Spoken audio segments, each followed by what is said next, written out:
This is take two because I attempted to make this video and I made it and it was perfect and I was so happy with it. I just explored everything about myself and my life and race and all these things, and then my video got deleted. Oh my goodness, it got deleted and I was so mad and so upset, and I was like, this is literally like, I just was really just so inspired. I just like got so inspired and I was just really like riffing off everything in my life and just having this whole exploration of myself. So then I was like, do I want to make this video again? Maybe it's just not meant to be. But I was like, you know, what else do I have to do at my job when there's no customers other than to deep dive into my psyche and culture and the world's? So yeah, but this was meant to be like this very vulnerable video of me just, you know, exploring, I guess, my relationship to my own whiteness. And I just feel like I took such a journey with whiteness and in my life and all of these things. And we're gonna try again, okay? We're gonna try to talk about the exact same things. And the first one I said, it's really truly encapsulating the vulnerability because I have a burn on my lip that I got from sticking my fork in hot water and trying to eat a piece of pasta, and I'm also at work and I didn't get my eyebrows done and everything, and I'm just okay, right? So this is truly vulnerability is the point and the theme. But I wanted to go into a little bit of my relationship with race and the story of my life as well, and just how interesting it's been and how much I've learned to just come full circle, but we'll get into that at the end. But basically, so I am of a mixed ethnicity. So my mother is mixed, my grandfather on that side is Black and Indigenous, and then my mom's mom is white, but this sort of Brazilian white where like we looked at our family tree and we also have like Indigenous ancestors on that side as well. And so my mom is just this sort of mixed Brazilian that has like a little bit of everything, and then my dad is just white, just straight up white. We did the 23andMe. He's British like British white, and we go to family dinners and we just have, you know, the little ham biscuits and we eat like, I don't know, we're just white on that side. Okay, so that is my combination of things. And when I was younger, I spent the first 6 years of my life abroad. So we lived in Brazil when I was really little, and then where my mom is from, and then my dad started working in international schools, and then after that we moved to Peru because my dad got a new job at a different international school. And so and I was really too young to understand or grapple with race, obviously, back then. After that, my dad got a new job in Sudan, and we were meant to move there, but it didn't happen because there was a lot going on in Sudan, and I guess rightfully so, my parents got a little bit antsy about moving, and we ended up staying in the US to see if my dad would get another job at an international school, and it didn't happen. We ended up staying in the US, and from there our situation changed a lot. We moved in for a bit with my grandmother, and my grandmother was in a really nice school district in my hometown, Richmond, Virginia. If you know anything about Richmond, it is a place that is just steeped in a really complicated racial history from the get-go. Just during COVID time, did we take the Confederate statues that lined like our main road get taken down.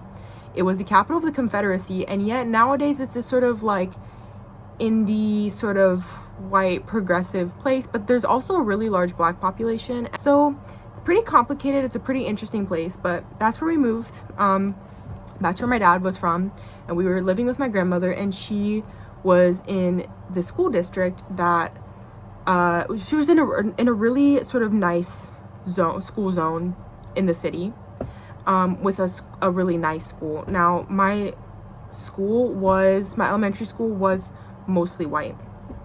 There was really two elementary schools in the city that were the better ones. Okay, I would say overall, the public schools in my city are not well funded. I would say we have really good schools here and there within the public school system.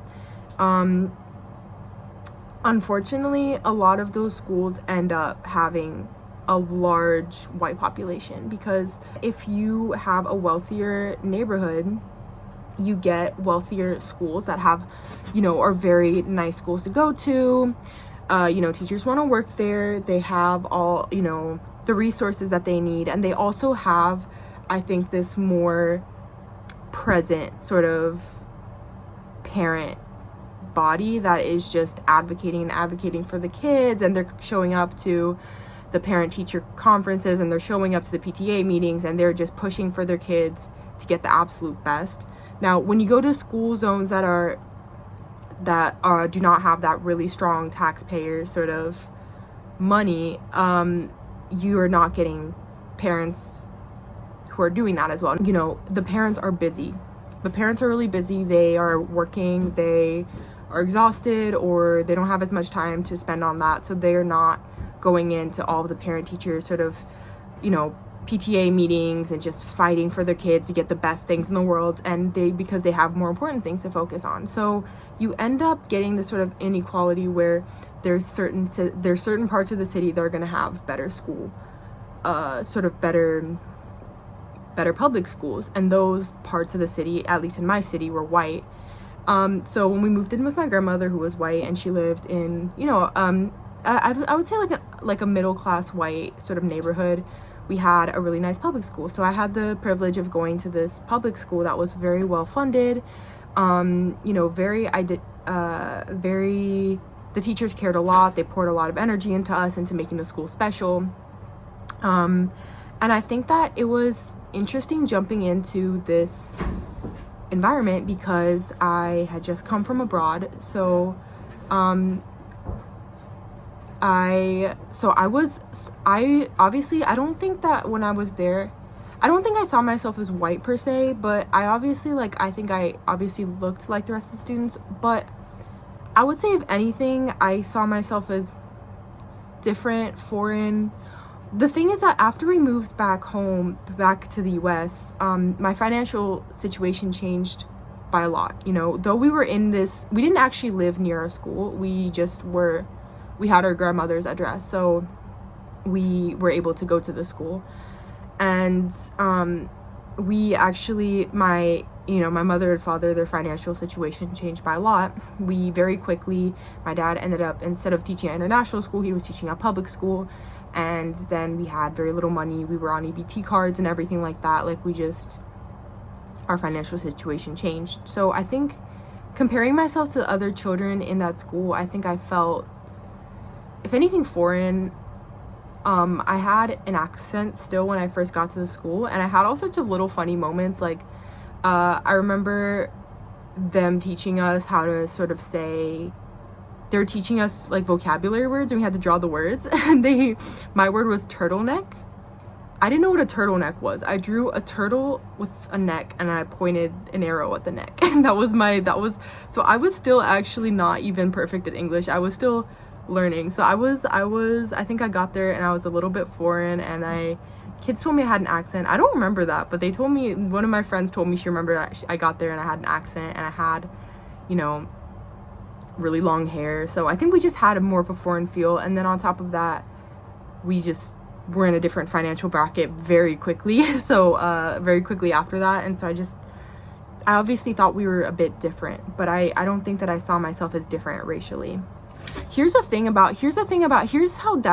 the difference between the schools were in our city. So these sort of well-funded whiter schools, I think if you had the sort of means, or you had some kind of way to get your kids into one of these two schools that were just better funded, you would do it, because the other schools were extremely run down. I remember at one point there was a big news story about certain schools in the city having mold on the ceiling.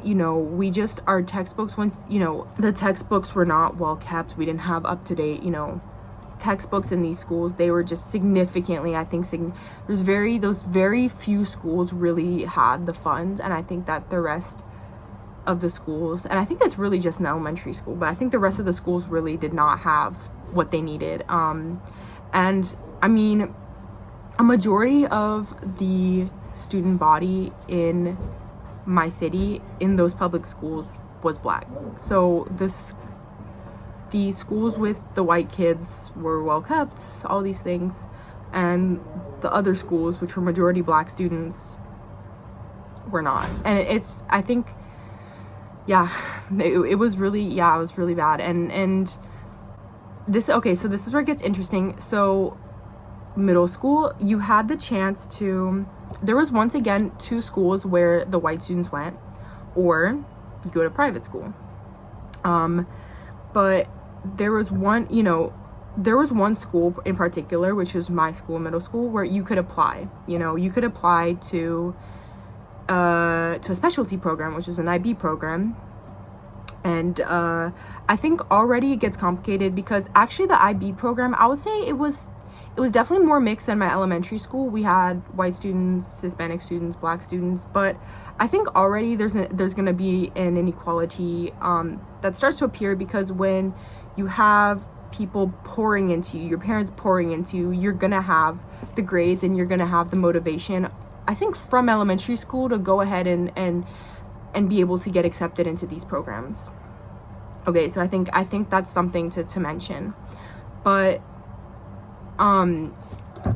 so the IB program at the school was actually just one hallway where all of the IB kids had all of their classes, and the rest of the school was just a normal school in the school district. So it was primarily African American as well. And because there was kids that were just from the area and they would go to that school, like just the normal part of the school, and then the IB students were all bussed over there to go to IB, and we're in the IB hallway. I think this was the first time I really started to get cognizant of like my race. I think I was just getting a little bit older, and not only older, but I think that the racial sort of dynamic of the school was extremely complex. Like, it was just extremely complicated.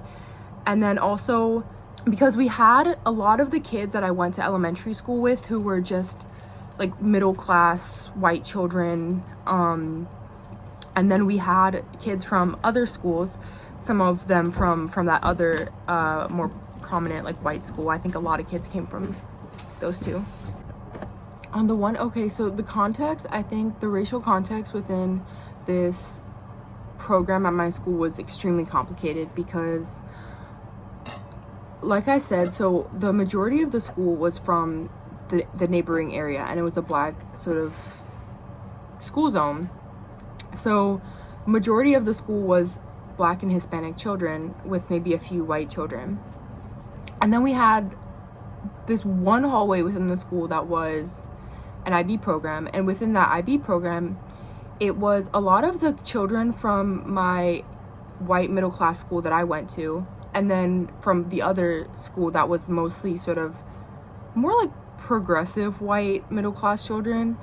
And then we had some Black Hispanic children as well. So it was a mixed program, but I think that it was very complicated because you had kids coming from all of these different backgrounds into this sort of environment where there was one sort of special hallway, and then the rest of the school was the unspecial sort of non IB children. And I think it was really the first time that I really had to grappled with my race and also with my class, because alongside of all this, my family's financial background, like I said, we just really got into a negative, like sort of a difficult financial place where, our bills weren't getting paid on time. We were on EBT cards. People, like, my whole childhood would bring us food, like, bring us like bread from churches that was free, or like, food from the church, or things like that to help support us. So we were really not in a good financial situation. And I think that combined with being in this sort of new racial dynamic, I think that I was really starting to look at the kids that I went to elementary school very differently. And then also seeing them interact with this like non-white environment. And I was just, first of all, I think I started to see, I think that the white middle class children were learning things at home.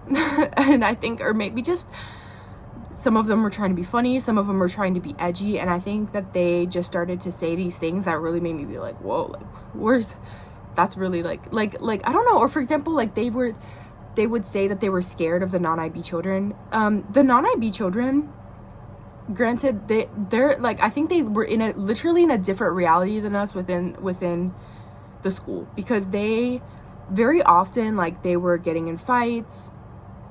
So I had some friends who were not in the IB program, and a lot of them had really, really difficult realities at home, were living really difficult situations, were not well off at all, and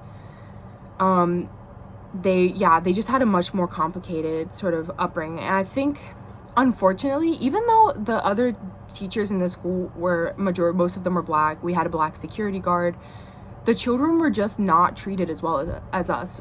First of all, we had immense privileges. Like, we had art classes. The non-IB kids did not have art classes back when I was there. So we had special things. And then we also, I think they were just not treated with the same kind of respect that we were treated. And the sort of like they were, like, there was one time that we went into the lunchroom, and there was this girl, we were all 11 to 13, we were all children, and she was sitting, she decided she did not want to stand up for some reason. I don't know why, but she was supposed to leave lunch and she didn't want to stand up. Like, she just kept sitting. The security guard came, and he flipped her over to the table, to the point that the table literally pushed. It was just like, oh my goodness. Like, it was like extremely like that's a middle school child. And I think that the problem is that these schools were extremely underfunded, and in the defense of the teachers, not that security guard, but in defense of the teachers, they're getting paid very little to, I think, deal with a lot. Like, I think a lot of the kids probably did have behavioral issues, or did not, or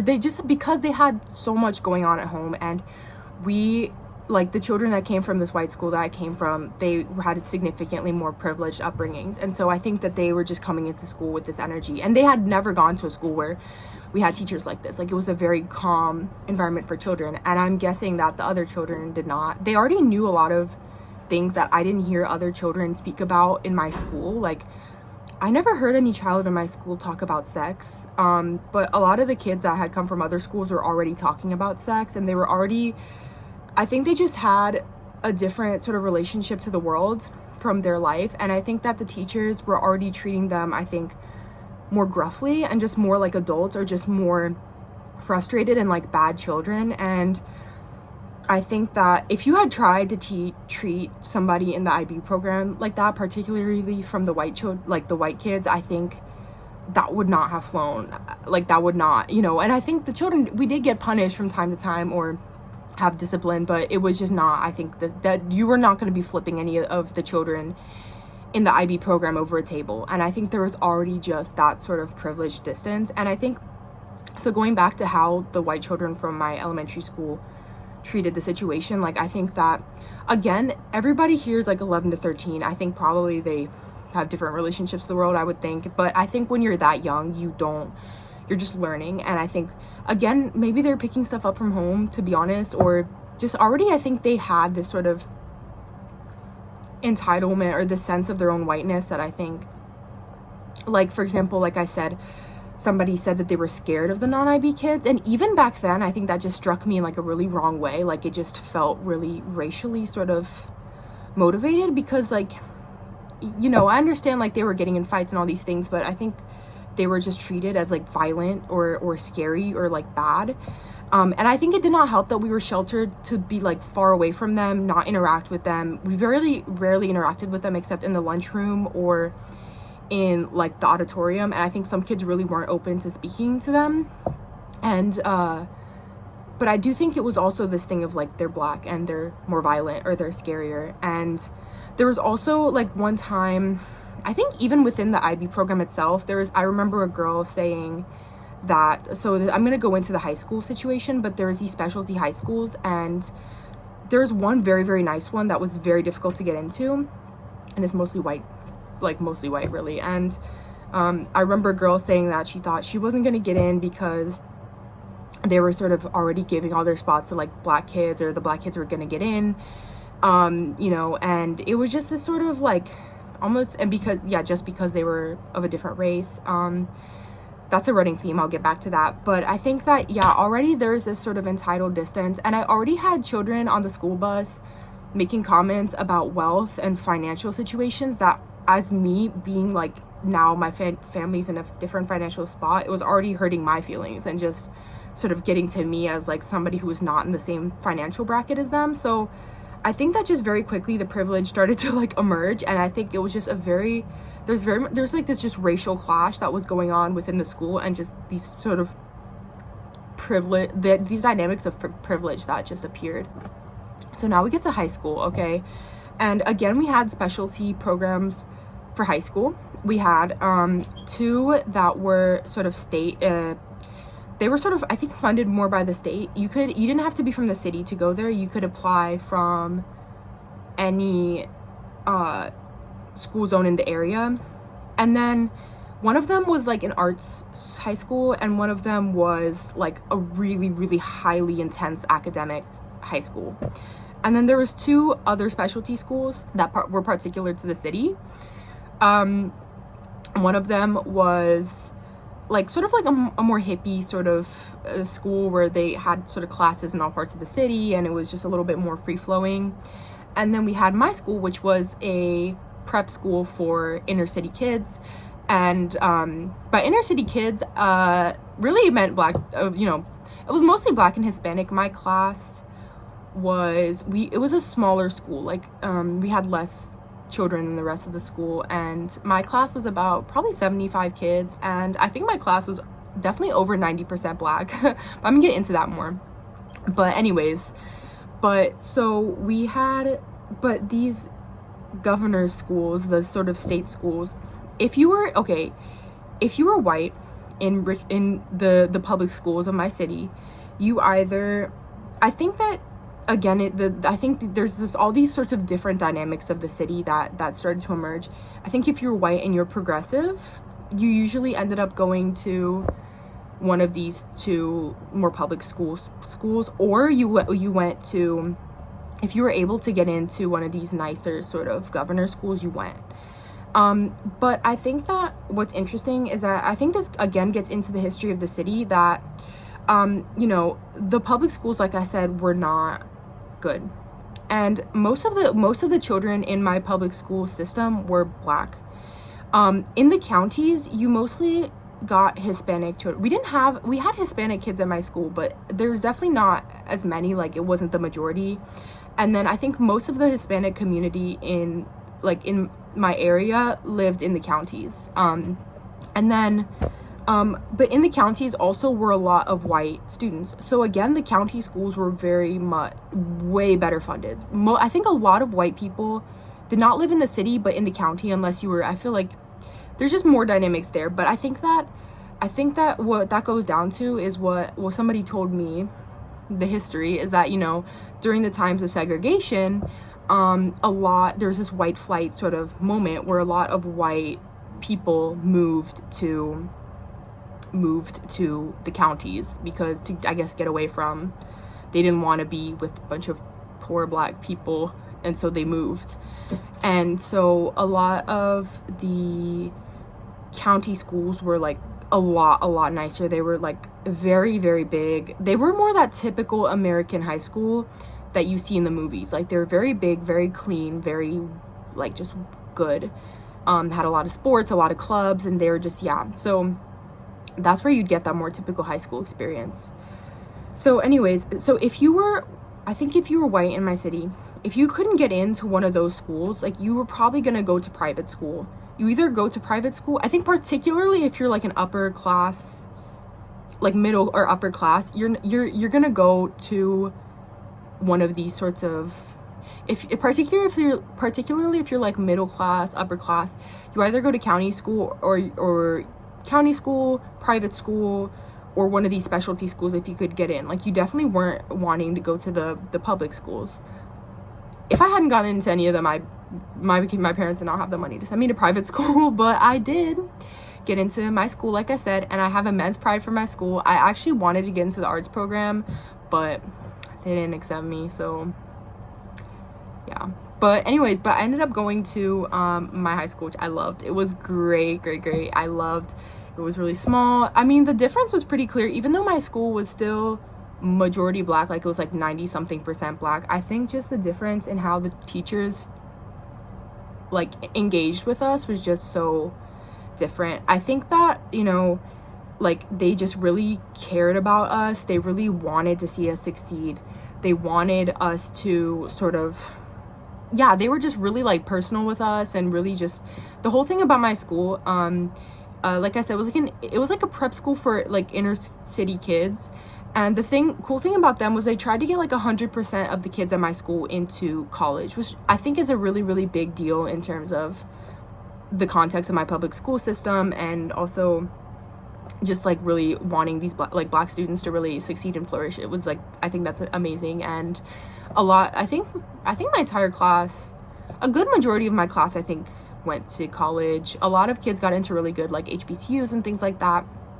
But anyways, but I really loved my school. Everyone was extremely sweet. But I think, again, so back to this was the point of my last video that was deleted.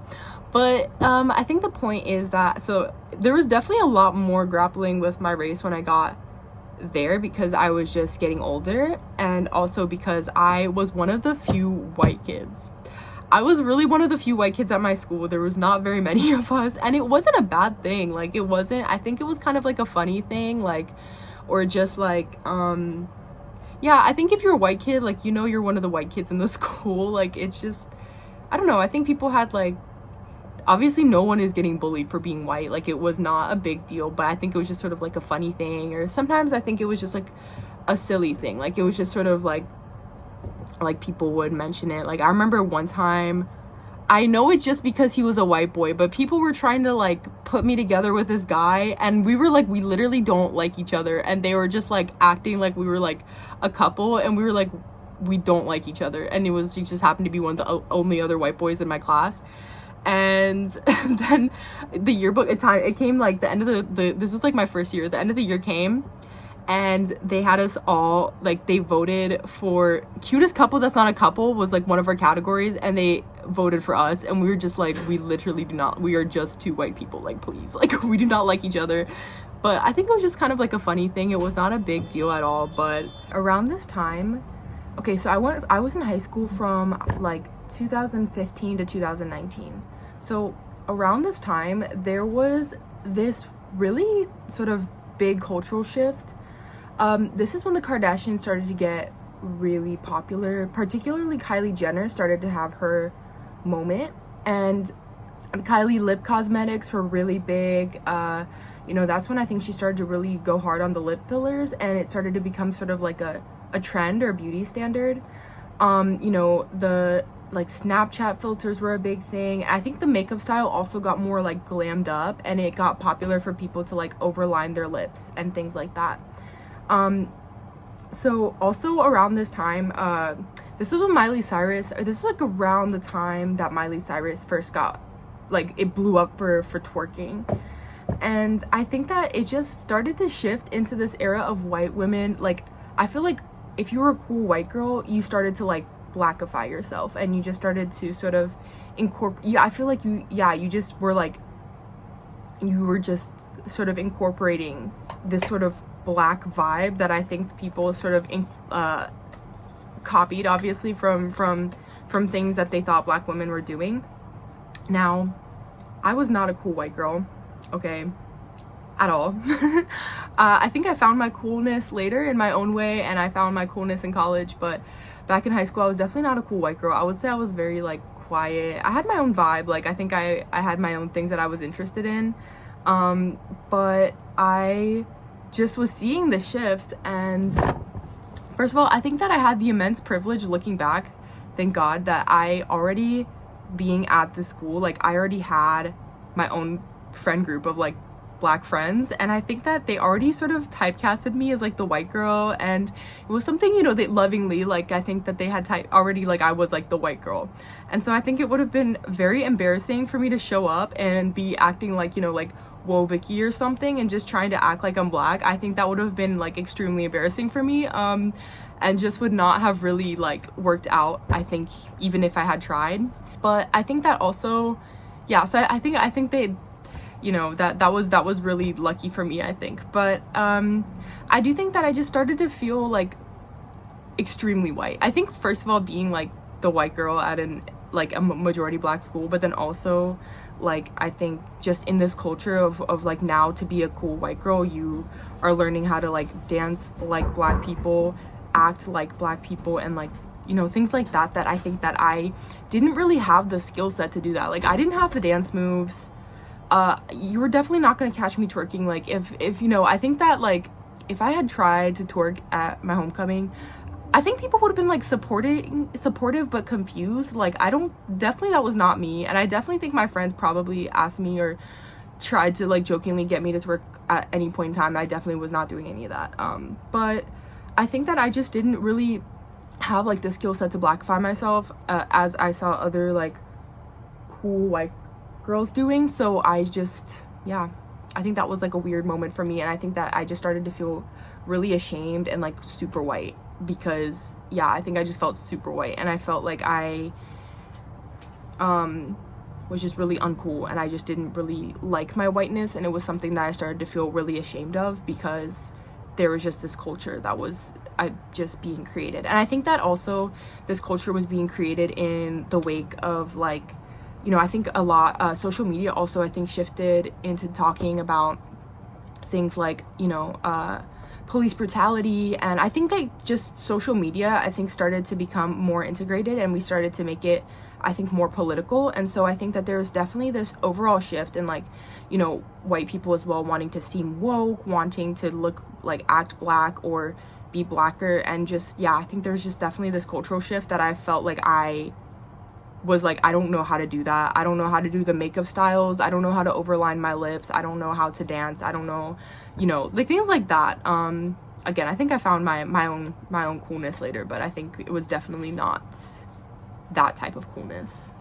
And particularly within my school, being in this particular city's historical context, like I remember one time we had a debate about, in our history class, about the Confederate monument. It wasn't a debate, it was like we had to redesign the monuments basically to what we thought they should be, rather than Confederate soldiers. And I think it was just a really interesting time. I think I'm really grateful for my particular journey with my race. I think it was really good for me, healthy for me to be a minority. Like it really was. And I think that also, like, I think, yeah, just feeling myself as a minority. And I think something that I really appreciated about my school is that I think that it was really cool to see Black students just treated with such like respect, and just getting just to soak in all this like Black culture from my school as well. And I learned so much about natural hair from my friend, and just things like that I think were just really beautiful. Like I think just cultural experiences for me that I'm really grateful for. And I think that yeah, just also just like I think it was good. I think it was really cool to see my like fellow like Black classmates. Like we were like, there was one guy in my class, he was always he was for some reason my academic rival. He was constantly asking me about my place in the class, all these things. But I think it was just cool to be in a situation where Black students were really treated with respect and intelligent. And I think that was something that my teachers as well really tried to encourage from us, because we also had a lot of Black teachers as well. And yeah, I don't know, I just think that was a really, really good experience for me as well, of a learning experience, and just holding my classmates with that respect. And I think that that's something that you miss out on going to an all-white school, or I think even just my classmates, I think, who went and stepped into this really complex sort of racial dynamic in middle school and were just then went right back to white school. I think there's just, I don't know, like, you know what I mean? I think that it was really, really good for me to just be a minority and to also hold my black classmates with a lot of respect and really listen to what they were saying, have debates with them, and like not debates about race, but just, you know, be intellectual equals and just really see ourselves as peers. I think that was like just super valuable, particularly after I think it's also just, yeah, it just spoke volumes to just how the black students at my middle school were treated, just literally just with such disrespect, I think, a lot of the time, and like they were bad children. I think it was great to be in an environment where the children at my school, I mean, clearly we were older, we wanted to learn and all these things, but when I would go to my my zone school for like sports or something, it was just, the difference was really drastic in terms of the way that the school was set up and the way that the students treated themselves. And I think also it was just being in that environment where it was like a lot of black kids who were really smart and really wanted to get somewhere, and just I think that was this is just me observing as well, not even, you know, I think that they had that relationship to each other that I wish, you know, and also just that promise, that I think just seeing like that promise of like looking at them, each other, as like, you know, we're gonna go far, we're all gonna go to college, we're all gonna, you know, do great, and just having that sort of like environment that was fostered by the teachers and by the school. I think I wish that, like, something that I think that like this maybe was not fostered in some of the other schools, because the teachers were exhausted, because there was a lot, you know, there was so much going on at these public schools.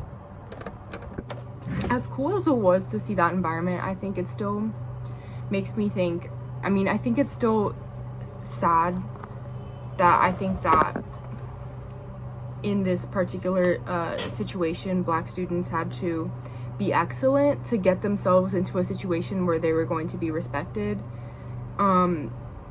by the grown-ups around them. And I think that's sad, and I wish that students in those other schools could have had the same privilege. And I think there's also something about being in an environment and being told that you're smart and that you're gonna make it, that's gonna make you reflect that sort of, those words back, you know, I think embody that. And I think that we're always sort of encouraged to embody these values and this sort of self-confidence that I think that students in some of the other public schools, even, you know, white kids at the other public schools, like they weren't sort of, they didn't have those sorts of words and that sort of message maybe taught to them. And subconsciously, I think they were often taught that they were not worth the effort, that they were bad, that they were criminals, and all these things. So I think that there's a sort of sad dynamic there. Quickly showing off my sweater because it's hot in here, but I was like, we need to make sweaters like this, kind of a look. Okay, so also in the context of all this, I think I was losing my Brazilianness, and not losing it, but I didn't know a lot of Brazilians. My friends did acknowledge, I guess, the fact that I was Latina. Like my best friends had me in their phone for the longest time as sexy Puerto Rican, because they didn't know, they forgot that I was Brazilian one time, and then they were like, they thought I was Puerto Rican, and I was like, I'm not Puerto Rican. But that was just a running joke. And but anyways, but I think other than that, I really was not sort of, I was really not like, there was like no Brazilians in my city. I didn't know like any Brazilians at all. I think it was interesting moving from abroad and having an accent to just like, now I have like zero connection to my own culture.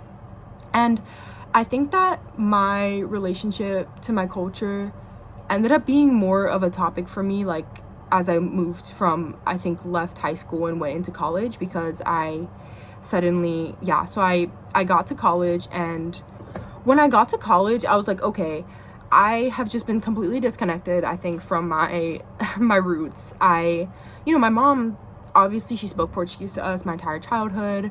We ate Brazilian food at home, rice, beans, whatever. We listened to some Brazilian music, but I think that I did not grow up with children my age who were Brazilian or even like Hispanic, anything like that, my family like worked with the Hispanic community a lot, but I didn't have peers that were Hispanic.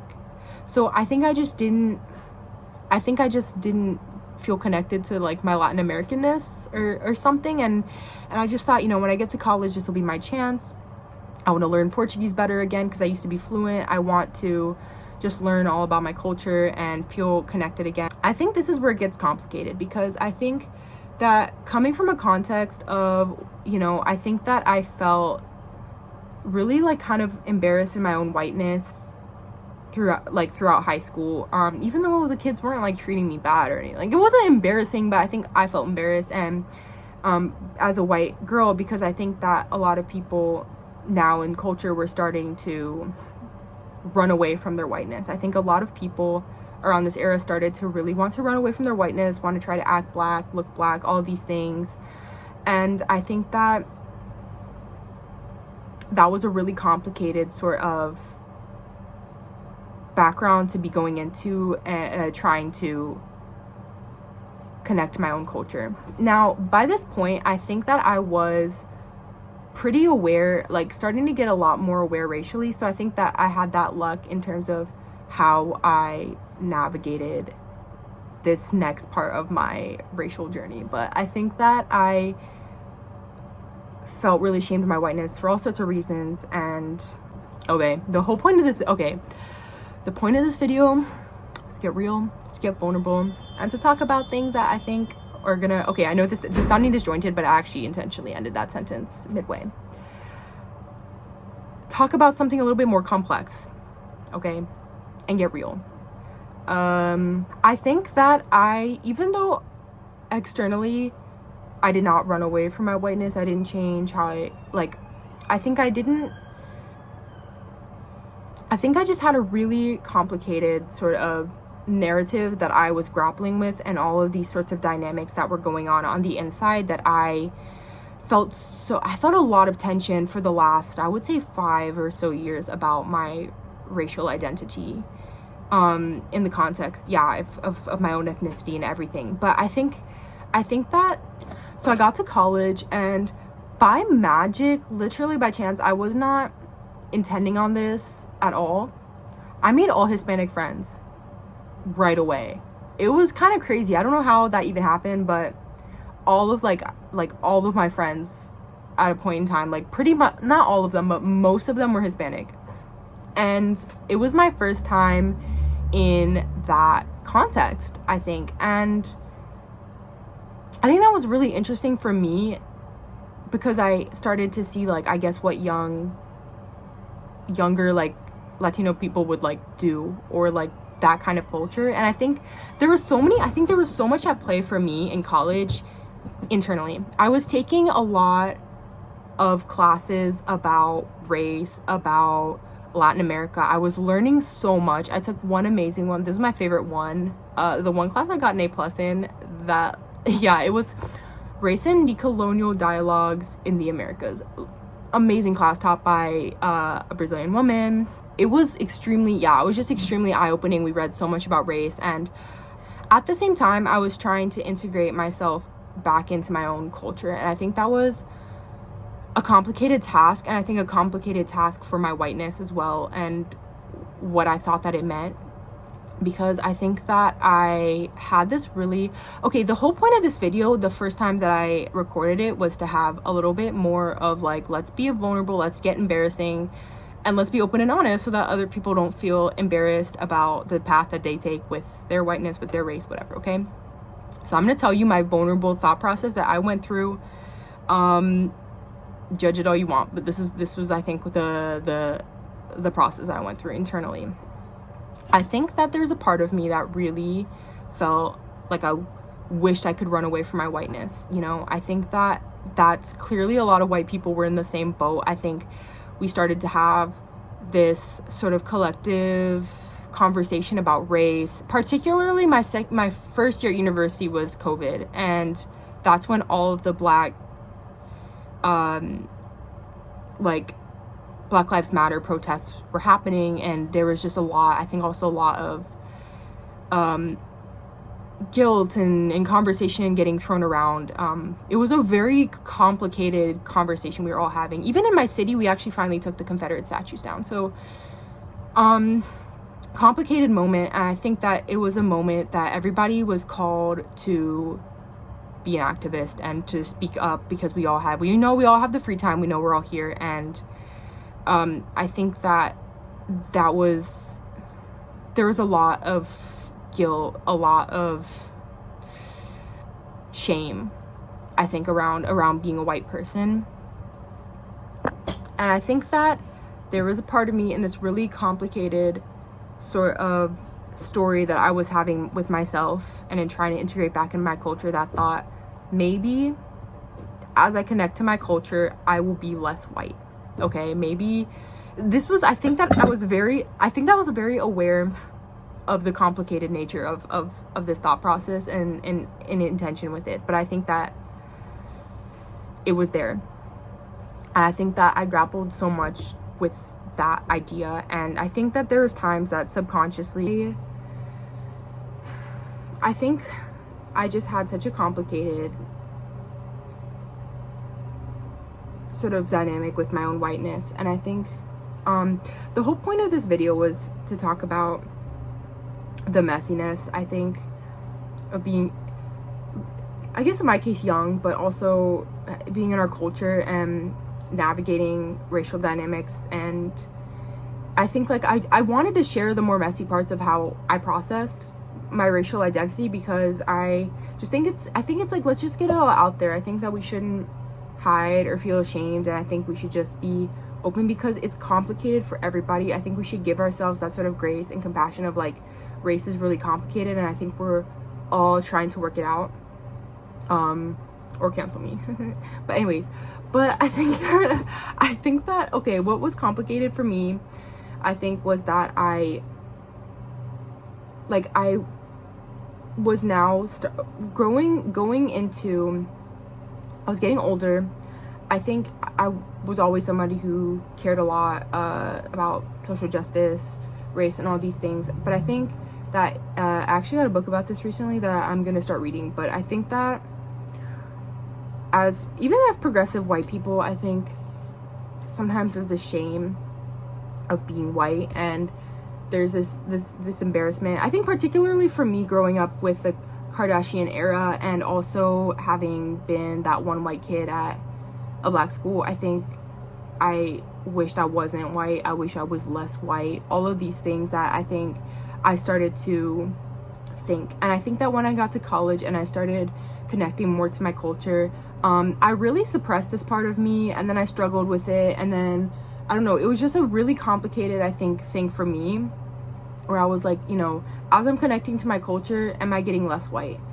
And I wasn't, obviously, and I think I knew that. But I think that there was just this sort of tension, I think, within me of, like, maybe if I connect to my culture, I'll be less white, you know? And I think that was something I had to navigate. I think I did all sorts of, even though consciously, like, I think, or not consciously, but I think externally I didn't do anything different. I obviously, for the first time in my life, I was around, like, other, like, Latino people, and I didn't obviously start to randomly start saying their vocabulary or change myself, like, drastically externally, or try to act like I was, you know, one of them or anything like that. I think, first of all, I do think it did give me a different connection to my culture, because I never really had other Latino friends. So I think I learned what it was like to be young and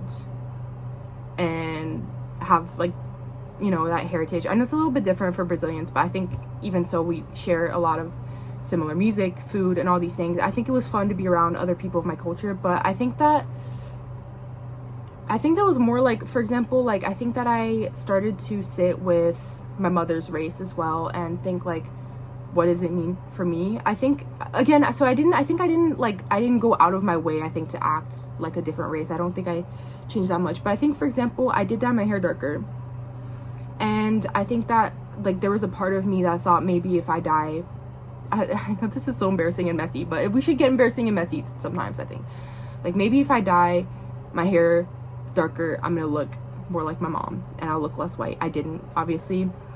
at all. But I think that, you know, I think there's just little things that I think that, like, I did that I was like, you know, maybe if I connect to my culture, like, I can escape my whiteness a little bit.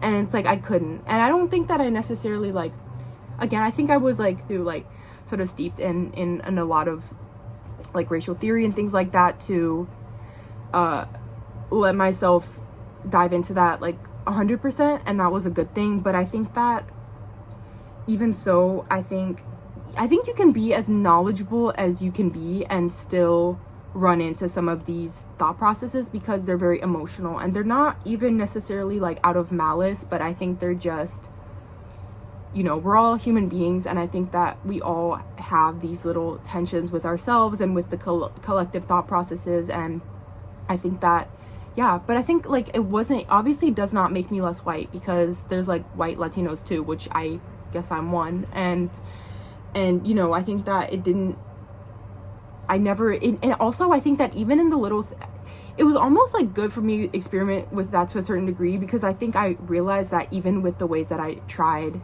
that, like, I didn't feel better, like I didn't feel happier, I just felt ashamed. Like I didn't feel better about myself because I embodied things that were, and this is the thing that I think that I had to sit so much with what whiteness meant and how I connected to it. And I just thought about, so I think that what I learned having navigated so many different cultural, racial contexts is that I think that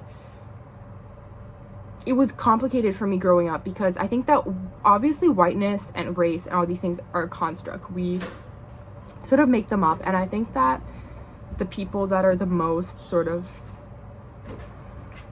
constructing in charge of this are probably other white people. I think that, like, because I think they benefit the most from this structure. And I think, like, I'm gonna tell a story. So when my sister was applying when she was in middle school, she would have all these friends and was around all these people. She was at a different middle school, but the other middle school that had a lot of the kids from those elementary schools. And when she got into the really, really nice school that I didn't even apply to, that, you know, is this sort of, I think, like, subconsciously, I think a lot of the white students saw that as like their right to go there, and like it was sort of, they knew it was their school. And when she got in, they told her, like, you know, you only got in because somebody told her, they were mad, like, you only got in because you're Latina, and like they wanted more diversity. So she actually ran into that process that girl had said years ago about black people. And I was a bit shocked when I heard that, because I was like, I feel like we just like appear white, we don't like act, you know. But I think that the thing is that there's a population that feels like they have the most hold over whiteness, because they are the purest white, because they have two white parents, they grew up. I think also it is a class thing as well. I mean, nowadays maybe I think there's a lot of lower class white people that have a really, really strong grip and attachment to white supremacy and whiteness as well. But I think that middle class white people also, I think, really feel, and upper class really feel entitled to their whiteness, and they're like the purest white of all.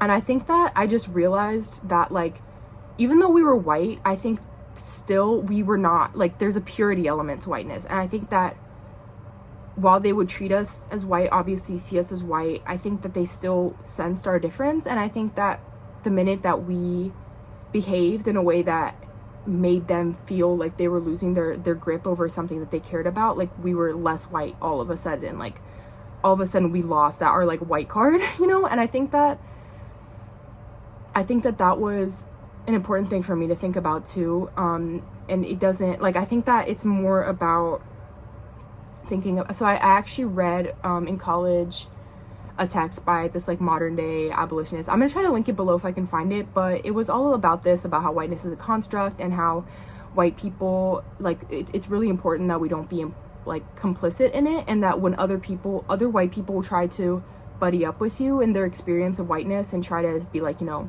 make you a group, and it's really important that in that situation, if you are encountered that you feel comfortable letting go of your whiteness. And it was kind of interesting conceptually, I think, but it was like someone tries to sort of treat you like white person, you should be sort of like, you know, what makes you think I'm white, which even though when you're obviously white. But I think that it's a bit interesting. I'll link it below if people are interested, but I think that, yeah, I think that there's just really this sort of identity thing that I think that that was sort of in the background of my own processing, was my experience with growing up as an unpure white person or somebody. Yeah. And I think that it doesn't really take away my whiteness at all. I think people are still gonna treat me as white. If I get in trouble with the police are not gonna, they're gonna treat me like a white girl, and I am. And you know, it's yeah, I just think that whiteness is so complex and so imaginary as well, but it doesn't. I'm gonna try to like wrap this up now and just start to make conclusions, because I think I'm getting long-winded. But I think that it's funny because I think I just had this full circle moment of, I think that at the end of the day, I think that I felt so much shame being white, you know. I think that also, I think like, again, to be vulnerable, I think that I always had this sort of tension also, because I think there was always the temptation to sort of like, there was always a temptation having a non-white mom to use that as like an out. I think that this conversation maybe gets important in the context of maybe other mixed people, maybe you've experienced this as well, but I think there's always that temptation to be, I think in the context of knowing that white people have this sort of hierarchy of whiteness, and like, you know, you're white but you're not really white, which I think doesn't so much apply to me, but I think that there's always that temptation, I think, internally. Obviously externally it will change nothing, but I think there's always that temptation to be like, well, my mom's not white, or, you know, well, I'm this percentage, or, you know, things like that. And I think that it's like, I think I just had to sit with that as well, and just never really like be like, that's not gonna be the exit door, you know, that's not gonna be the exit. Why do I need an exit door in the first place? And I think yeah, I just think that it's about sitting with that shame and just thinking about like, why is it shameful to be white, you know. I think that that's a complicated question, because I think that there is very real, I think a lot of white people, like, there's very real things, very real shame for us to sit with, you know. It's very important for us to grapple with that. There, you know, whiteness as a construct, and the other white people and us and everything, like, we have caused immense harm in the past, you know. There has been, in the past and today, I'm not even going to make it a past thing, I think that we have caused immense harm. And I think that I think a lot of white people try to deal with that by distancing themselves, and by saying that, well, I'm not white, I'm less white, or even something more like, you know, well, I'm colorblind, I'm not racist. I will say, as somebody who is constantly grappling with this on the inside, constantly reading to classes, care about it a lot, I still catch myself being racist on the inside, in completely subconscious ways, unintentional ways. I'm not trying to be a racist, but it happens. I think that's just, we gotta be honest, you know. And I think that we're not, like, I think people look for an out from like sitting with their racism and sitting with, you know, and I think that's why we need to talk about it. I think particularly people of color, like, not you, but white people, like, we need to talk about it. Like, I think that we can be racist all the time, even if you're a good person, you know. I think that it's less about being a good person or a bad person, and more just sitting with the reality that we are taught these sorts of subconscious things our whole life. You can see even children as young as middle school, like that kid who said that to my sisters, like, they already had such a deep sense of race, not, you know what I mean? Like, I think that we just learn it so young, and we just carry out these sorts of narratives, and they're so tied to our emotions as like humans, our desire to be pretty, our desire to be loved, our desire to be accepted, or to have the things that we want. And I think it goes down to like that deep of a level, and it's something that we have to process like on that level.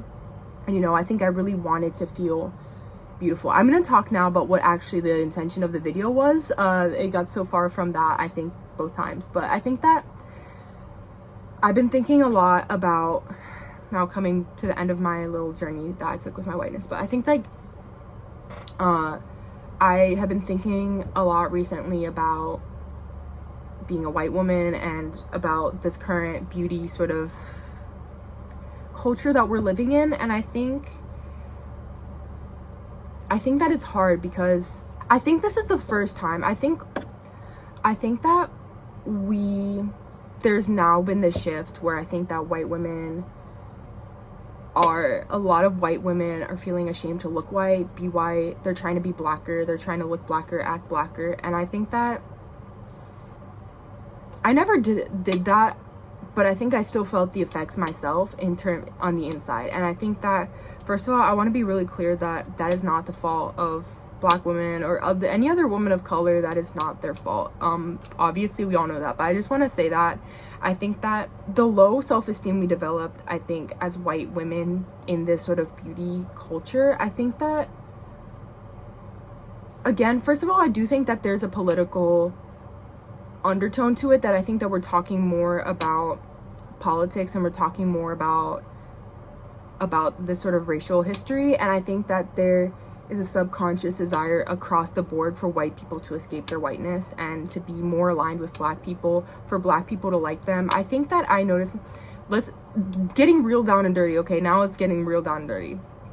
I think, looking at my own subconscious, but I think that across the board people do this. I think a lot of white women want the approval of Black women a lot. Like, I think in white men also, I think a lot of white people want the approval of Black people a lot. I think anytime there's a dynamic where somebody is sort of like, you know, worse off, or, you know, like, I think like now we see Black people as really cool, and they are really cool. You know, I think Black people are really cool, you know, they make cool music and they got cool style, and they have, like, you know, they're different, you know, they have different things that they do that I think that everybody of every culture enjoys, emulates. Black people have always been the ones making the best music, you know, jazz and just all sorts of Latin American musical styles were made by Black people, and Black people are extremely talented, and I think that we've gotten to a point, I think, where I think that a lot, but I think there's also this really complex political sort of undertone that I think a lot of white people really want the approval of Black people. And I think I was thinking about that for myself. I think also having grown up at a Black high school, and I think well, I don't think I like crave the approval of my classmates that deep, but I think that I definitely you know, the girls in my school, if you went to my school, oh my goodness, you were so, like, I think like so many, the girls in my school were so pretty too, and like they were so put together, so cute, like they had their nails done, they always came in looking really like just put together and cute, and I just really like always like admired that myself. And I think that we just always, I think that a lot of white women now are looking to Black women for the first time in history. I think this is the first time that we've had a dynamic where it wasn't white. Well, you know, this probably actually happened in the past too in more discreet ways, but I think that this is the first time we've been openly just really like wanting to look like Black, you know what I mean, like really admiring Black women for their looks, for their talent, for their everything. And just like, I think that in the past people were more I guess putting down Black people for their everything, Black women for how they looked, and, you know, for, you know, their features as well. It was like sort of put down. And this is the first time I think that we've seen a culture where Black women are like the standard. And I think that was like interesting. And I think that as white women, I think like there's a lot of different ways to think about that. I think first of all, you know, I think like I think that as white women, it's like a difficult moment because for the first time, our features are not the standard at all. Like, you know, I think it's different. And I think maybe on one hand, we have to finally, I think it's like, we're so used to being the standard and we're so used to fitting the standard. And it's like, maybe this time around we just don't fit the standard. I think that though, like subconsciously, I think in terms of white people who really try to steal black features, I think there's also a sort of racist undertone, I think, that has existed, where I think the idea of like white people being like, you know, I'm gonna be cooler because I'm blacker, or, you know, things like that. I think there's also a really problematic sort of undertone to it, where I think that as white people, we are looking, I think there's just been a long history of sexualizing black women and their bodies. Black women are more sexual, black women are, you know, spicier than us. And I think for the first time, I don't feel this as much, but I think that I definitely see this in other people, that I think there's this subconscious sort of thought process of like, you know, black girls are like now the popular thing, and, you know, they're gonna get the guys more, they're gonna, like, you know, they're gonna be chosen over me, they're gonna be, you know, like, I think that it just, like, I think it just really does go that deep. And I think that and there's just, I think, maybe a sort of jealousy element, and then that's where you get the sort of skinwalker effect. But I think I think that people's admiration turns into this sort of gross and creepy sort of jealousy of, you know, for the first time ever, I think black women have always been extremely beautiful, and I think this is the first time that we're like acknowledging, I guess, not just beauty but also in terms of talent, and this is the first time that I think black women have started to really step into positions that white women were in before, and be really financially thriving, be influencers, be all these things. And I think there is this sort of element of jealousy, and this element of like, you know, we want what you have, and we don't like it that you're gonna do better than us now because you're prettier and you're cuter, you can dance better, you can cook, you can do all these things. And I do think, you know, black women are super, you know, extremely talented, you know, beautiful, smart, they can do like everything. And I think that it comes down to this jealousy element of like, you have things that we don't, and now so we're gonna steal what you have. And, you know, but yeah, so I think there's just that to it. And I think that I've just been really reflecting on this a lot, as why we can't as white women accept our own features and accept our own whiteness. And I think that I just came full circle in like the last year or so. Even you can see, like, I think me growing out my natural hair again, I was just like, you know, I'm white, I'm always gonna look white, I'm not gonna be anything but white. And I think that even though I think that there's like this sort of shame where it's like, I think we feel as white people that we're not supposed to be like, you know, owning our whiteness, or, you know, we don't want to like celebrate our whiteness. We don't, like, you know, I'm gonna say like the full thing, like real vulnerable now. I think we feel like, oh, why should we be like, I think that white empowerment in the past has been like white supremacy and like KKK and all sorts of crazy stuff, you know. And so I think that there's not as progressive people, or as people who are maybe not of that leaning, you know, I think most of the white pride has been saved for racists. And I think that you know, I think that I've actually saw this conversation recently about men and women, that we keep encouraging women to embrace masculine sort of elements of themselves, to like, you can do it, you can get there, but we haven't taught like young boys to embrace their femininity, and we haven't given them that same level of like, let's show them role models and all these things.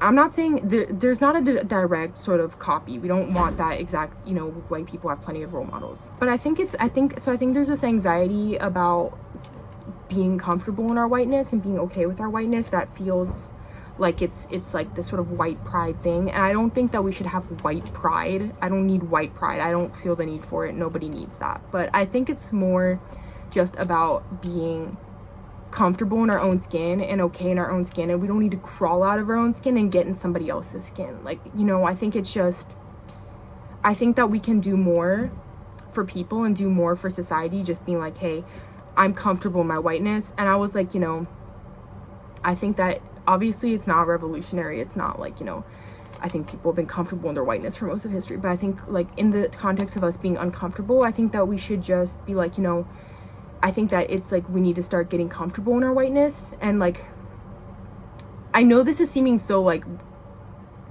regressive, but I think this is like what I needed to hear, I think, as a white woman, and the conversation that I had with myself. Like, you don't need to run out of your whiteness. You don't need to feel bad about your whiteness. And I don't think Black people, as much as people joke and tease, I think it's funny, like the jokes, like, you know, like I think we got into a new context where people started joking about white people and about how embarrassing white people are and how much they can't do you know, they can't dance, they can't cook. I actually think the jokes are funny myself. I'm not ragging on anyone for making them, but I just think that that's like the context of how it became really sort of uncool to be white. And I think that as white people, we need to just take the jokes, you know, like they're jokes, they're teasing, and I think that don't meet it with the sort of self-hate of you need to act like a race that you're not, because I think that's extremely damaging, and I think it doesn't do anything for Black people, and I think it actually in fact hurts Black people, and not just Black people, but people of all cultures. I think that I just felt like when I finally felt like had this just feeling of like, okay, I'm white, I'm gonna be comfortable with that. And I think it also made me feel more proximity even to my own culture, because I didn't feel like I needed to run away or be something different to embrace my own culture. And I think that's just important. I think that we should jump out of our self-hate and just be comfortable and grounded in ourselves and our bodies, so that we can actually do more and we can help more, rather than spending time sort of gaslighting people or running away from the feelings that come from being white, you know, and just being like, it is okay to be white. I know it's shameful, okay, like if you're a person of color, like our pain is like literally nothing compared to everything you're dealing with, but I'm saying this because I want to be helpful, okay? Like, it doesn't like you don't need to, I know that it's shameful and it can be painful to sit with the negative emotions and the embarrassment and the feelings of guilt. Like, it feels guilty and uncomfortable, but it's like we need to just keep feeling the uncomfortableness, because that's how you get to a place of healing. And I learned this from my own mental health journey of like, you need to get uncomfortable even with the parts of yourself that are problematic or the parts of yourself that you don't like, so that you can actually grow and operate on a different level, rather than trying to rationalize out of it or something like that. So yeah, so that's been my overly long chat about my place. I think I'm still gonna keep obviously exploring this, growing from this, learning through it, but I just feel like this is just like, yeah, I think I just hit this comfort level of like, yeah, I'm white, I look white, I probably act white all the time, like, you know, it's I think it's just, that's okay. And I think that it's ironic, because I think the more you try to run away from your whiteness, the more you act like an annoying white person. I just think that when you have this little shadow or this thing that you're ashamed of, that you're running away from my experience, I think that it just pops up still in like a grosser way than you wanted to, or you just don't have control over your own shadow. And I think that like, I just think that it's really, I think that it's important to just have that acceptance of yourself and not try to run away from yourself or the negative emotions that you feel, you know. Also, coming full circle from the journey I had with myself in high school, and I was just like, I think I just came to the realization, I was like, okay, like, not revolutionary, not anything, but, you know, being a white girl is cute. I think it's cute, and being a Black girl is cute, and being everything is cute. I just think, like, all that stuff is just, I think we should just see ourselves as cute in whatever we are, and, you know, it doesn't mean that we're better than other people. I think it's just more about stop making everything about a superiority complex. But I was like, you know, yeah, I was like, I was so embarrassed to be a white girl. It's like, no, you're just a cute little white girl. Like, you know, I think like it's just like, it's not like, just see whatever you are as cute and just, you know, like own it. And I think that like, yeah, but I think well obviously the end goal is to not look at ourselves as a cute, any race, anything, I don't know, or maybe not, I don't know, but I just think that it's more like, you know, just own what you got, don't try to copy anybody else's thing, and just be yourself and like yourself. So yeah, that's been my chat. I'm exhausted, it's hot, I filmed this twice, it's 12:47 in the morning, and I'm leaving work in 13 minutes. Bye guys.